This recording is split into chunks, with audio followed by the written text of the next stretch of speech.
নমস্কার, সবাইকে স্বাগতম জানাই আমার ইউটিউব চ্যানেলে। আমি তোমাদের সঙ্গে রয়েছি শুভজিৎ, এবং সবাইকে শুভ দীপাবলি এবং কালী পুজোর আন্তরিক শুভেচ্ছা এবং আন্তরিক অভিনন্দন জানাচ্ছি সকলকে। তো যেরকম দুর্গাপুজো ফেমাস নর্থ কলকাতা এবং সাউথ কলকাতায়, সেরকমই কালী পুজো ফেমাস আমাদের রাজারহাট গোপালপুরে। তো সেই মতনই রাজারহাট গোপালপুরের বিশেষ কিছু মণ্ডপ তোমাদের সামনে উপস্থাপন করা আমার এবছরের বিশেষ উদ্যোগ।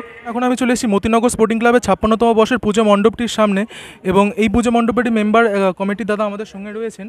তো দাদা, এবছর আপনাদের থিমটা কী রয়েছে এবং দর্শকরা কি দেখতে চলেছে সেই সম্পর্কে তো কিছু এই বছরের আমাদের থিম হচ্ছে রক্ষণ।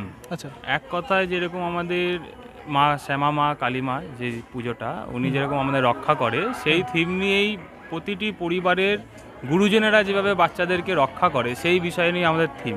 আচ্ছা, বাচ্চাদেরকে বড়রা কিভাবে আদর করে যত্ন করে তোলে, রক্ষা করে তোলে, তারপর বাচ্চারা যখন বড় হয় বৃদ্ধ বাবা মাকে রক্ষা করে। আবার সেরকমই আছে ঠিক উল্টোটা, যেরকম পরিবারের মধ্যে অনেক পরিবারে হয় বাচ্চাদেরকে ভালোবেসে বড় করছে, আবার বড় হওয়ার পর বাবা মাকে বৃদ্ধাশ্রমে নিয়ে যাচ্ছে, কিংবা দুটো পরিবার হয়ে আলাদা হয়ে বাবা একদিকে মা একদিকে চলে যাচ্ছে। এই বিষয়টা পুরো মণ্ডপের মধ্যে রয়েছে, মানে বাবা মাকে সেই সময়টা তারা ফেলে দিচ্ছে, এবং সেই জিনিসটা নিয়েই আমাদের মণ্ডপের কাজকর্মগুলো রয়েছে। যেরকম আমাদের প্রতিমাটাও সেই বিষয়গুলো নিয়েই তৈরি। যেরকম আমরা কফি খাই, ফুলকপি খাই, কিন্তু ফুলকপির শিকড় যেটা থাকে ওটাকে আমরা ফেলে দিই। আমাদের প্রতিমার চুলটা দেখবেন ওই শিকড় দিয়ে তৈরি।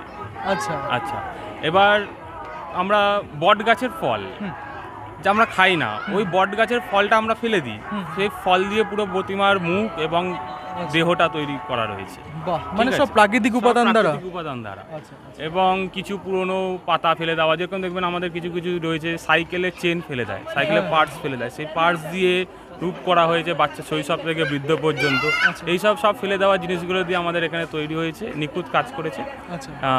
এবার আমরা 56তম বর্ষে রয়েছি, এটাই আমাদের কাজ। মানে প্রত্যেকটি পরিবারের যেরকম প্রত্যেককে রক্ষা করার কাজ, সেই বিষয় নিয়ে একটা এই 5 দিনের মানুষকে একটা সমাজকে বার্তা দেওয়া, আর কিছুই না, এটাই জাস্ট।